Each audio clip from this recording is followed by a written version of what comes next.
नमस्कार students, welcome to agriculture vision. Agriculture vision के channel पर आपका स्वागत है। चैनल को लाइक कर दें, सब्सक्राइब कर दें और बेल आइकन दबा दें, जिससे आपको टाइम टू टाइम नोटिफिकेशन मिलता रहे। तो आज हम जो चर्चा करेंगे, जो डिस्कशन करेंगे, वो है CET 2023। अभी जो CET 7th और 8th जनवरी को जो एग्ज़ाम कंप्लीट हुआ है और काफ़ी स्टूडेंट्स ने वो एग्ज़ाम दिया है, उस एग्ज़ाम की अपने बात करते हैं कि डिमांड ये है कि कह रहे हैं कि सर इसकी जो है वो कट ऑफ क्या रहने वाली है, या कितने % पे जो है स्टूडेंट पास होने वाले हैं। तो उसी की चर्चा करते हैं। कट ऑफ, पहली बात तो ये है कि कट ऑफ उसको मान सकते हो आप कि जिससे ऊपर वाले जो हैं वो सारे के सारे स्टूडेंट्स जो हैं वो एलिजिबल माने जाएंगे, क्योंकि इसमें सिलेक्शन तो है नहीं, ये एज ए प्री एग्ज़ाम है कि इसको जो क्वालिफाई करेगा उसको आगे चांस दिए जाएंगे। तो इसके अंदर जो स्टूडेंट्स एग्ज़ाम में अपीयर हुए, उनका जो एग्ज़ाम है, जो पेपर आपको मिला, उसको हम 3 सेक्शन में डिवाइड करते हैं। कुछ ईजी क्वेश्चन थे, कुछ मीडियम लेवल के क्वेश्चन थे, और एक सेक्शन था जो काफ़ी डिफ़िकल्ट रहा। काफ़ी स्टूडेंट जो है वो इसको नहीं कर पाए। तो इजी सेक्शन की जब अपने बात करते हैं तो उसके अंदर आपके हिस्ट्री, आर्ट एंड कल्चर और जियोग्राफी, इन सब्जेक्ट से रिलेटेड ऑलमोस्ट क्वेश्चन जो हैं वो Rajasthan history, art and culture और जियोग्राफी के रहे, जो कि लेवल वाइज काफ़ी इजी क्वेश्चन थे। नॉर्मल स्टूडेंट्स ने भी इनको अटेम्प्ट किया है। नेगेटिव मार्किंग थी नहीं, तुक्के जम के लगाए हैं, कोई टेंशन वाली बात नहीं है। मीडियम लेवल के अंदर आप ले सकते हो हिंदी, इंग्लिश और ये जियोग्राफी जो है इसको अपने इजी में रहने में लिख दिया है। तो हिंदी और इंग्लिश ये जो रहे, ये आपके मीडियम लेवल के थे। और एक मीडियम लेवल के अंदर आपके 2 सब्जेक्ट और रहे, उनको जिस तरह से अपने पेपर देखते हैं वो मीडियम लेवल के अंदर ही उनको माना जाएगा। एक था मैथमेटिक्स और एक था आपका रीजनिंग।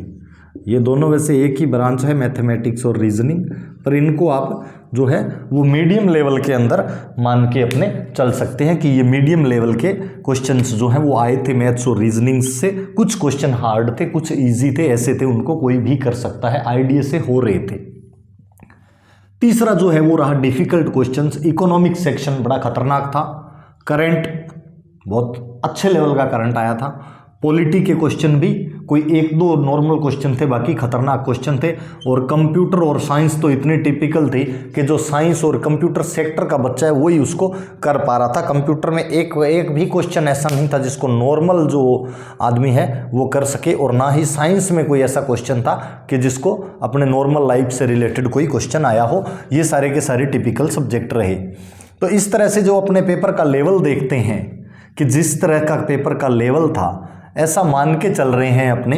जब आप कट ऑफ की बात करते हो तो ऐसा मान करके चलो कि हिस्ट्री, आर्ट एंड कल्चर और जियोग्राफी जिसने भी तैयारी की है थोड़ी बहुत भी, उसने अटेम्प्ट कर दिया ऑलमोस्ट पेपर, कोई दिक्कत नहीं। पर 100% कोई भी नहीं कर पाया। ऐसा कोई स्टूडेंट नहीं है जिसके ये 100% जो है वो करेक्ट हो जाए, ठीक है। उसके बाद में आती है हिंदी। इंग्लिश बहुत बड़ी समस्या है स्टूडेंट्स के लिए, लेकिन इसके अंदर भी पेपर का लेवल काफ़ी इजी था। पैराग्राफ था, डायरेक्ट इनडायरेक्ट थे, एक्टिव पैसिव थे। ऑलमोस्ट 10th लेवल की ग्रामर इसमें आई थी। 12वीं लेवल के अंदर से प्रीपोजिशन भी आया था। तो जिस तरह से अपने सब ये इकोनॉमिक्स जो है इंडिया लेवल की भी थी, और राजस्थान के बारे में भी क्वेश्चन पूछे गए। करंट जो है वो 2-3 साल पहले तक की जो योजनाएं लागू हुई थी उनके बारे में पूछा गया, तो इसका लेवल हम डिफ़िकल्ट मान के चलते हैं। पॉलिटी भी जो है डिफ़िकल्ट लेवल की थी, 1-2 क्वेश्चन नॉर्मल थे पॉलिटी के अंदर। और कंप्यूटर और साइंस का तो कहना ही क्या है, जो इस सेक्टर के बच्चे थे उन्होंने किया, बाकी के कुछ भी पल्ले नहीं पड़ा। इस तरह का जो है आपका पेपर का लेवल रहा।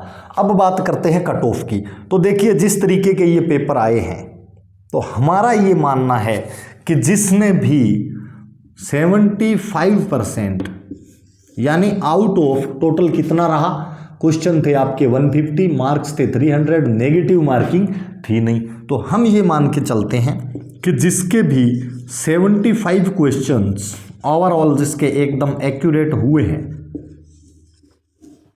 75 मिनिमम क्राइटेरिया।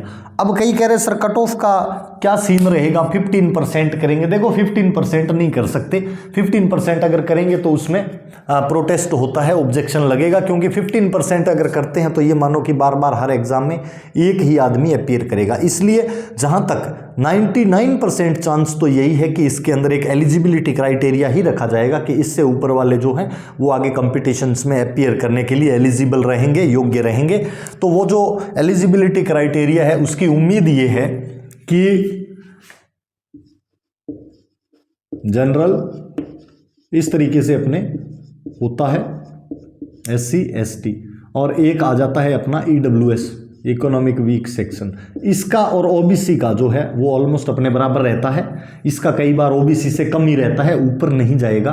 तो इनकी जो है वो 50% रहने वाली है, इसी के आसपास मान के चलो आप जनरल है, इससे कोई 1-2% प्लस माइनस हो सकता है, ±1%, ठीक है।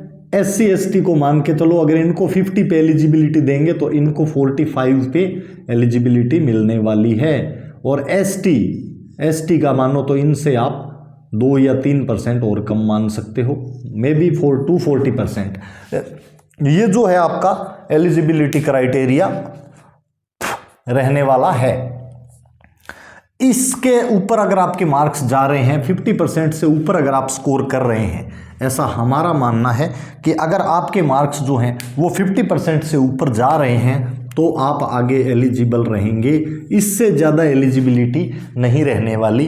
अगर 15% करते हैं तो इससे 5% और ऊपर चला जाएगा, यानी 15% में भी 55% जो स्कोर करके आया है स्टूडेंट वो आगे कॉम्पिटिशन्स के लिए एलिजिबल रहेगा। ये रहेगा आपका CET के कट ऑफ के बारे में, जिस पे काफ़ी चर्चाएं हो रही है पिछले 2-3 दिनों से कि इसका जो है कट ऑफ क्या रहने वाला है पेपर का। अगर लेवल देखते हैं तो काफ़ी अच्छे लेवल का पेपर था, और इसी लेवल को आप ध्यान में रख करके आगे जो आपकी CET सीनियर सेकेंडरी लेवल होने वाली है उसकी भी अपनी जो प्रिपरेशन है वो इसी हिसाब से कीजिए। हर सब्जेक्ट को कवर किया जा रहा है, कोई भी सब्जेक्ट छोड़ा नहीं जा रहा है। मैथ्स और रीजनिंग काफ़ी नॉर्मल लेवल की आ रही है, इनकी ठीक ठाक तैयारी रखें। इंग्लिश जो है वो बेसिक ग्रामर आपको ध्यान होना चाहिए, बेसिक ग्रामर के ही क्वेश्चन आ रहे हैं, कोई ज़्यादा हाईटेक क्वेश्चन नहीं आ रहे। हिंदी में भी जो है एक मीडियम लेवल की हिंदी आ रही है, और हिस्ट्री आर्ट एंड कल्चर जो है वो वैसा का वैसा वही आने वाला है, उसी की दोबारा तैयारी करनी पड़ेगी आपको।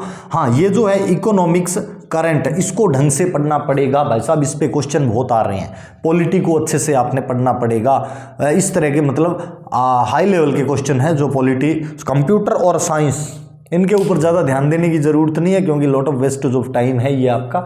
इसके अंदर से अगर नॉर्मल क्वेश्चन आए तो आप अटेम्प्ट कर सकते हैं, नहीं तो ये जो दोनों पार्ट हैं कंप्यूटर एंड साइंस, इसको आप छोड़ भी सकते हैं कि नॉर्मल क्वेश्चन पकड़ में रहा तो कर लेंगे, क्योंकि इनमें से 5-5 क्वेश्चन आने हैं, ज़्यादा क्वेश्चन आने जाने हैं नहीं, और जो लेवल है वो काफ़ी हाई रह रहा है क्वेश्चन का। इसलिए अब निचोड़ ये है अपना कि अगर 15% में अगर करते हैं तो आपका जो है वो 55% से ऊपर वाला जो है वो सेफ है, और अगर एलिजिबिलिटी क्राइटेरिया रहता है तो 75 क्वेश्चन जिसके अटेम्प्शन एकदम करेक्ट है वो सेफ जोन में है। अब आप ये एनालाइज कर सकते हैं कि आप सेफ जोन में हैं या नहीं हैं। Thank you, have a nice day. देखते रहिए हमारे चैनल को, नए अपडेट्स के लिए लाइक करें, सब्सक्राइब करें और शेयर भी कर दें। Thank you.